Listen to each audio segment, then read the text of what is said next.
Bom, hoje a gente vai pensar o seguinte problema. Imagina que você tem uma função. Hoje que você tiver uma função, por exemplo, que ela faz uma coisa assim, e você tentar calcular a área, sei lá, por exemplo, a partir de um A lá para frente, essa área vai dar infinito. Não tem muito o que fazer, né? Ela tipo, tá ficando cada vez maior aqui a altura, você está fazendo um número muito grande. Essa área daria mais infinito, não tem muita intuição contra isso. Mas se você tivesse uma função, imagina assim, ela tem algum comportamento assim aqui para cá, mas depois ela começa a cair, cair, cair, cair, cair, quase dá zero, apesar de ser sempre positiva, ela quase dá zero, mas é pequena. Poderia ser que essa área aqui convergisse, ela ficasse cada vez mais próxima de um certo número. Tudo bem? A gente vai tentar agora tratar esse tipo de situação caindo nas ferramentas que a gente já tem. Quer ver? Vocês vão ver que a definição é super coerente com o que a gente tinha antes. Não, tipo, não tem nenhuma novidade aqui, digamos.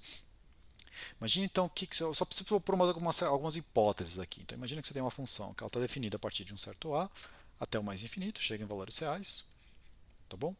Eu preciso colocar uma coisa, vai aparecer ali na resolução, que é para qualquer intervalo que você pegue dessa forma, né, começando nesse azinho aqui, mas parando lá no meio, eu preciso que essa função seja integrável nesse pedaço, tá bom? Aí eu vou falar que a integral de a até mais infinito, tá vendo? Agora eu estou pegando o extremo aqui, foi embora, né? Foi lá para frente da f de x dx. Eu simplesmente vou falar que isso aqui é o limite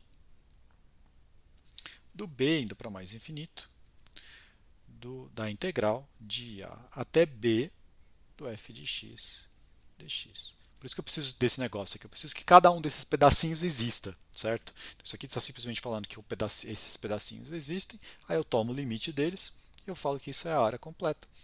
É uma ideia razoável, certo? Se você tivesse a função aqui, do jeito que a gente tinha feito antes, eu calculei essa área, depois eu calculo essa área, depois eu calculo essa área. Cada vez mais elas estão chegando perto de alguma coisa, talvez, talvez não, certo? Então, a gente definir esse troço, na verdade, tipo, sendo mais formal, é se o limite existe. Tá? E aí, em geral, o pessoal acaba falando assim, ó, se o limite não existe, a gente fala que a integral diverge. E aí, nesse caso que o diverge, na verdade, às vezes o pessoal deixa incluir o caso infinito ou não infinito. Tá? Então, você pode falar que diverge para infinito ou simplesmente diverge porque esse limite não existe mesmo. Tá? Não dá alguma outra coisa. É óbvio que se você trocar aqui para menos infinito, que em geral daí a gente coloca de menos infinito até A, aí você faz só as definições aqui análogas, só que tem o mesmo tipo de resultado. Né? Tipo, não tem nenhuma novidade aí para esse outro caso. Tá bom? Tudo bem, né? Tipo, você poderia fazer uma coisa assim de menos infinito até A. Aí você só precisa então você vai fazer sempre de B até A, vai, digamos assim, e aí você tem que ir os outros limites, aqui você está indo para menos infinito, coisas assim. Então, tipo, não tem muita novidade. Beleza, então vamos tentar fazer uns exemplos aqui só para a gente ver como essas coisas funcionam na prática. Então, ó, imagina que você vai pegar de zero até mais infinito, função e elevado a menos x. Tá? Essa aqui é uma que vai para zero bem rápido, conforme o x fica grande. Então tem uma esperança que esse troço convirja de fato. Então vamos ver. Pela nossa definição, isso aqui é simplesmente limite de t indo para mais infinito, da integral de zero até t, tá bom? E elevado a menos x dx. Se você calcula isso aí via primitiva, o que é a primitiva do e elevado a menos x? Né? A primitiva do e elevado a menos x é simplesmente pôr menos aqui na frente, certo? Porque na hora que eu derivar esse cara, isso aqui fica essa mesma coisa e esse menos cai, que cancela com esse. Então é exatamente isso aí. Então é menos e elevado a menos x, é a primitiva disso. Então esse limite fica limite de t indo para mais infinito. A tal da primitiva lá dentro, que é menos e menos x calculado de zero até t, que se você escreve isso de uma maneira mais humana, né, digamos que as pessoas consigam ler esse troço, fica como aqui vai inverter o sinal, vou começar com o menos, isso calculado no zero, que dá 1, somado com esse aqui, que é menos e menos t. Certinho? Fazendo esse limite, agora esse limite vai para zero. Se você ainda não fez esse tipo de limite, faça. Então esse limite vai para zero. Então sobra só esse 1. Então isso aqui dá 1. Então essa função ela cai, ela faz uma coisa meio assim. e essa, nunca encosta, né, apesar do meu desenho parecer que sim, e essa área aqui, calculando a partir do zero, dá 1. Bacana, né? Vamos fazer um caso que é meio geral desse. Qual que é o caso meio geral desse? Vamos trabalhar primeiro com um r diferente de zero, e aí você faz a integral de zero até mais infinito do e elevado a rx. Certo? Então a gente fez o caso r igual a menos 1, né, dx. O que dá isso aqui? Se você fizer primitiva disso é simplesmente 1 sobre r e elevado a rx. Né? Por isso que eu preciso desse r diferente de zero aqui também para poder calcular essa primitiva. Bom, e também porque se o r for zero, isso aqui é constante, certo? E aí é constante igual a 1, e aí obviamente esse limite vai dar mais infinito. Tá? Acho que é um exercício fácil para você fazer que esse limite vai mais infinito. Então, se o r for zero, esse limite dá mais infinito. Vamos calcular os outros agora. Bom, esse aqui a gente tem essa primitiva, então isso aqui nada mais é que o limite de t indo para zero, de t indo para mais infinito, desculpa, t indo para mais infinito, qual que é a primitiva? É esse cara, então vamos escrever aqui, vai ficar 1 sobre r e elevado a rx menos e elevado, eu estou partindo do zero, né? Então 1. Tá razoável isso que eu pus? Certo? É simplesmente esse limite. Agora acho que a gente consegue separar os casos interessantes aqui. Né? Se você tiver que o R é negativo, o que aconteceu com esse limite? Esse cara vai para zero, sobra esse menos 1, isso aqui vai ficar menos 1 sobre R. Tá? Então esse limite aqui dá menos 1 sobre R. Que é o caso que a gente fez antes, né? Se o R era negativo, aí aqui ficava menos 1, então isso aqui dava 1. Beleza? Se o R é positivo, aí esse cara vai para mais infinito, e aí, bom, tudo isso aqui está multiplicando isso aqui é um número positivo, certo? Que está multiplicando ele. Isso aqui, essa parte de dentro está indo mais infinito, então essa resposta é mais infinito.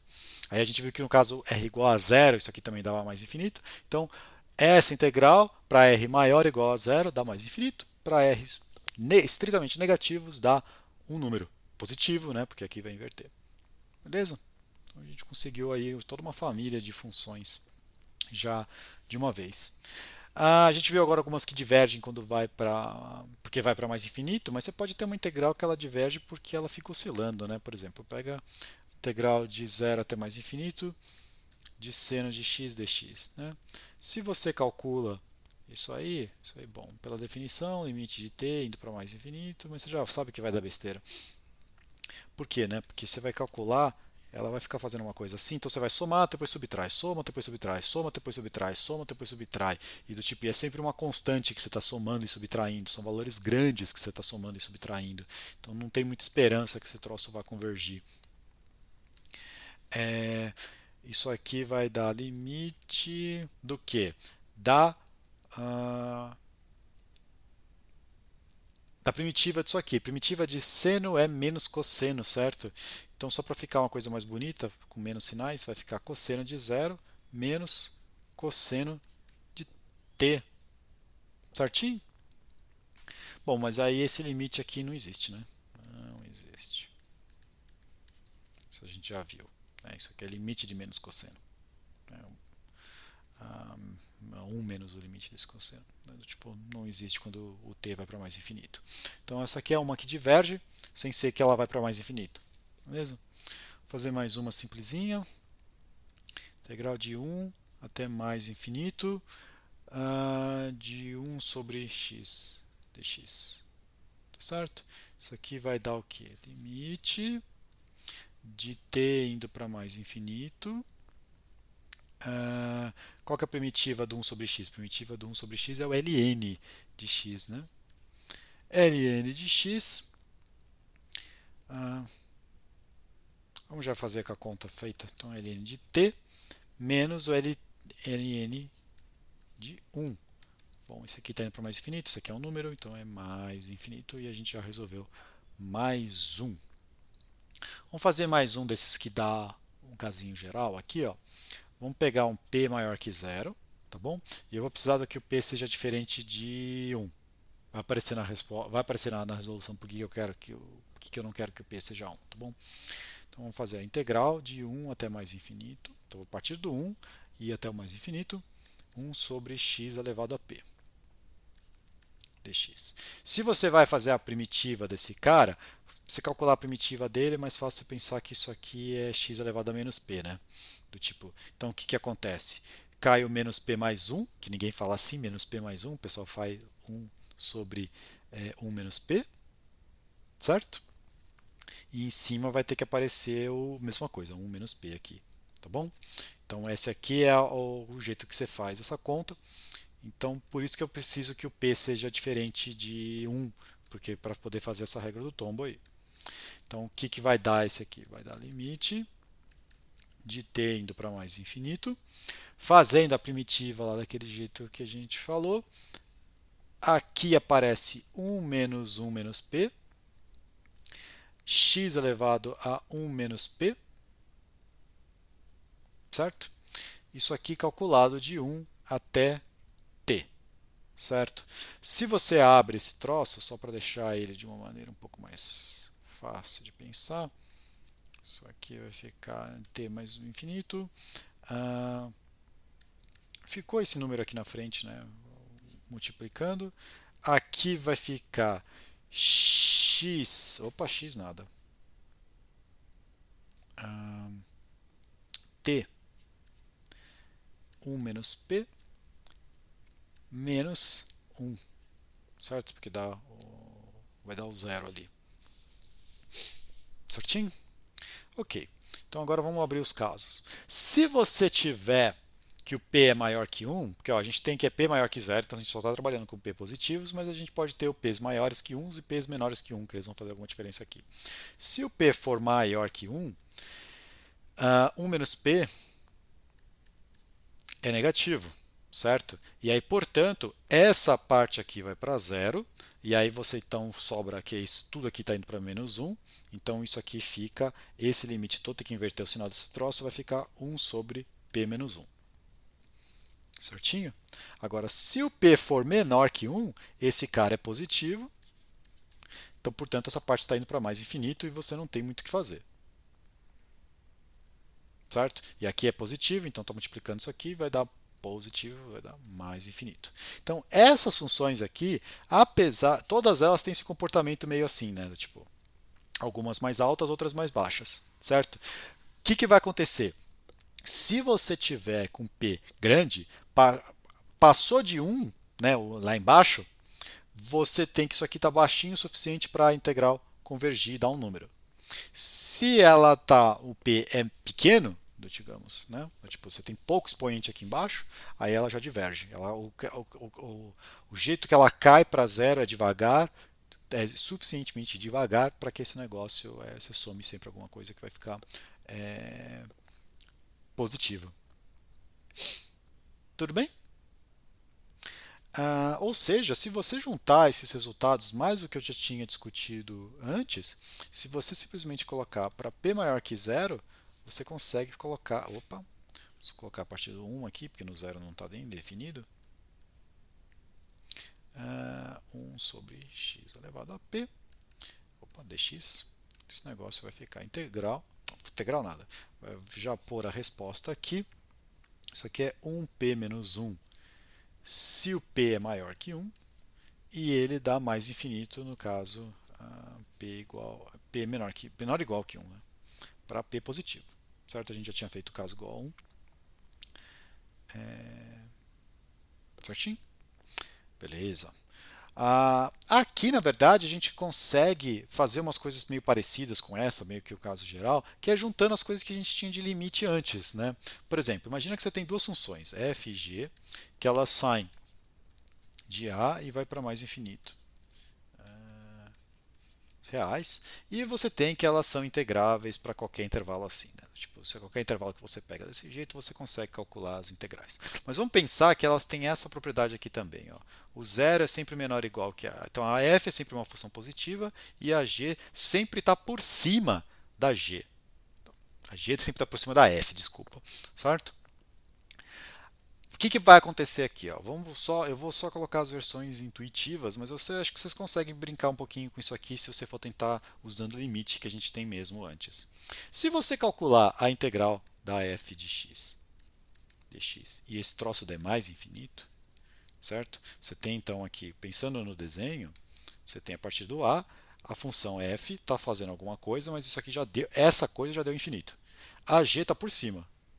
A g o limite dela vai acabar sendo maior que o dessa aqui, certo? Então, se aconteceu, se o da f deu mais infinito, o da g vai dar mais infinito. Isso implica que a integral de a até mais infinito da g de x dx dá mais infinito também, certo? Estou pegando as duas positivas, tá? Tomar cuidado com essa coisa, mas então você tem, tipo, é o razoável que você espera aqui dentro. Essa aqui já deu mais infinito, essa aqui ia dar maior, então também vai dar mais infinito. Cuidado que se essa aqui desse mais infinito, a gente não consegue concluir nada sobre essa. Exemplos anteriores mostram isso, tá bom? Mas ainda nessa hipótese aqui, em todas essas hipóteses, mas não mais essa, se você tiver agora que a integral de a até mais infinito da g de x é um número L, tudo bem? Pertencente aos reais, aí você consegue garantir que a integral da f vai convergir e ir para um número menor ou igual que o L. Tá bom? Isso aqui você tem que ficar brincando um pouquinho com o teorema de sanduíche. Tá? Brincando um pouquinho com aquele negócio, mas aqui qual que é o desenho aqui que você espera? Vamos fazer um desenho aqui para você. Se você tem que a g aconteceu alguma coisa e a integral dela já deu uma coisa finita e a f está por baixo, isso aqui também vai ter que dar um número e vai ter que ser finito porque está positivo aqui, tá? Se estivesse oscilando com negativos, aí você já não consegue fazer isso. Tá certo? É lógico que você consegue brincar um pouquinho com esse tipo de coisa. Se você tiver, vamos supor que a f só vale essa desigualdade, por exemplo, a partir de um certo número. Bom, aí você quebra as integrais, faz só a partir daquela parte, você consegue concluir coisas desse tipo e coisas assim. Beleza? Então é isso.